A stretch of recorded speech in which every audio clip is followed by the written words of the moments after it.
Hi, നമ്മളിപ്പോൾ ഉള്ളത് Kozhikode railway സ്റ്റേഷന്റെ 4ാമത്തെ പ്ലാറ്റ്ഫോമിൽ നിന്ന് പോലീസ് സ്റ്റേഷൻ റോഡിലേക്ക് പോകുമ്പോൾ കോഹിനൂർ ബസാറിലുള്ള ആലിക്കാന്റെ ബിരിയാണി ഹോട്ടലിലാണ്. കല്യാണ ബിരിയാണിക്ക് വളരെ വൈറലായിട്ടുള്ള ഒരു സ്പോട്ടാണിത്.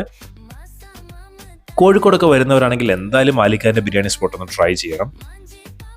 സാധാരണ ദിവസങ്ങളിൽ ഇവിടെ ഉള്ളത് ചിക്കനിലും ബീഫിലും ഉള്ള ബിരിയാണിയാണ്. എന്നാൽ ബുധനാഴ്ച നെയ്ച്ചോറും ബീഫ് സ്റ്റൂവും അതേപോലെ ചിക്കൻ മുളകിട്ടതുമാണ് ഉള്ളത്.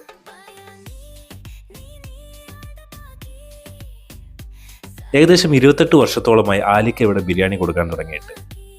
ഫുൾ ബിരിയാണിക്ക് 120 അതേപോലെ തന്നെ ഹാഫ് ബിരിയാണിക്ക് 90 ഒക്കെയാണ് ഇവരുടെ റേറ്റ് വരുന്നത്. ഫുഡിന്റെ കാര്യത്തിൽ കോഴിക്കോടിന്റെ പ്രാധാന്യം നമുക്ക് പറഞ്ഞറിയിക്കാൻ കഴിയില്ല. അതിൽ ബിരിയാണിക്ക് വളരെ വലിയൊരു പങ്കുണ്ട്. നല്ല ബിരിയാണി കിട്ടുന്ന ഒരുപാട് സ്പോട്ടുകൾ നമുക്ക് കോഴിക്കോടുണ്ട്. എന്നാലും കല്യാണ ബിരിയാണിക്ക് വളരെ പേര് കേട്ടൊരു ഹോട്ടലാണ് ആലിക്കാന്റെ ബിരിയാണി ഹോട്ടൽ. ചിക്കൻ ബിരിയാണി ആയാലും ബീഫ് ബിരിയാണി ആയാലും അത് മേടിക്കുമ്പോൾ അതിൻ്റെ കൂടെ ഒരു ചിക്കൻ വറുത്തത് ഫ്രീ ആയിട്ട് ഇവർ കൊടുക്കും. പിന്നെ റൈസ് അൺലിമിറ്റഡിൻ്റെ ആവശ്യം എനിക്ക് തോന്നിയില്ല. കാര്യം അത്യാവശ്യം നല്ല ക്വാണ്ടിറ്റിയിൽ തന്നെ റൈസ് ഉണ്ടായിരുന്നു. ഞാനിവിടെ പറഞ്ഞതൊരു ബീഫ് ബിരിയാണിയാണ്. ബീഫൊക്കെ നല്ല ജ്യൂസിയും അതേപോലെ നല്ല സോഫ്റ്റ് ആയിട്ട് എന്താ കണ്ടില്ലേ. കല്യാണ വീട്ടിൽ നിന്ന് കഴിക്കുന്ന ഒരു ബിരിയാണിയുടെ ടേസ്റ്റ് ആയിരുന്നു എനിക്ക് കിട്ടിയത്. എനിക്ക് എന്തായാലും ഇവരുടെ ബിരിയാണി നല്ലതുപോലെ ഇഷ്ടപ്പെട്ടു. I'll be suggesting this as one of the best biryani spot in Kozhikode. ഇവിടുന്ന് ബിരിയാണി കഴിച്ചിട്ടുള്ളവർ അഭിപ്രായം കമന്റ് ചെയ്യാൻ മറക്കരുത്.